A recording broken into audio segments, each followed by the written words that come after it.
Foster care is a place where kids that don't have parents that can take care of them would come in, and a set of foster parents that are recruited would take these kids in as their own, like feeding them, showing them the way of life because they have no one else. Some of the main ways that a child enters into foster care is abuse, neglect, sexual abuse, or other situation where their life is at danger.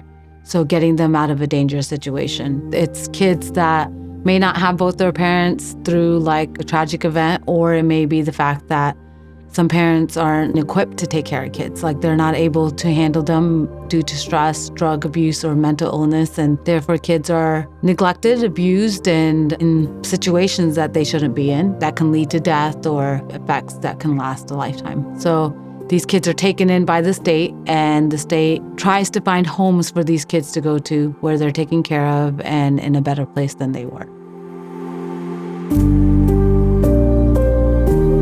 If both the parents are gone and they know that both parents aren't there, they do try to reach out to family members. So if there's a family member that will take the child in, then they don't have to go into foster care.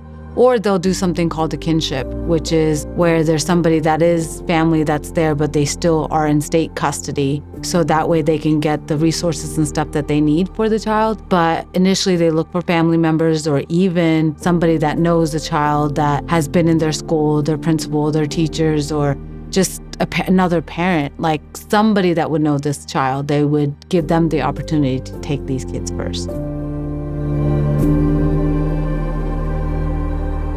When there's a kid that has absolutely nowhere to go, especially if they're under the age of 8. We don't want them in a facility where it's like a shelter or anything like that, or a group home. So they do reach out to every staff and every agency, even if it's just temporary for a day or two. Can someone fit them in for a night? And a lot of times we as an agency do that too. We find an emergency placement and the child may be there just till we can find another home. Unfortunately, with a lot of teenagers, there's not homes and there's no place for them to go. So in that instance, there's group homes and shelters where there's a lot of other kids in there. There's facilities, like there's boys' homes, girls' homes, and different things like that. But ideally, what the state wants is for us to have a home for these kids to go to, but there's not enough. So when a foster kid doesn't have a place to go and they end up in a group home or a shelter, one of the things as a clinician that I've noticed, it affects them in a negative way because first off, they feel that feeling of rejection because they feel like there's nobody that wants them. There's no home for them to go to, so they don't feel like anyone cares. So they may come from a home already where no one cared, or they may have come from a home where to them that was the norm. So now they've been pulled out. There's all this trauma that's been caused in their life because of that move itself. And when they get into a place like a group home, they're being influenced or hearing stories or things take place when things are unsupervised. You know, other trauma is formed while they're in shelters and other things take place while they're in shelters. And hearing all these other kids' traumas cause them to be even more traumatized.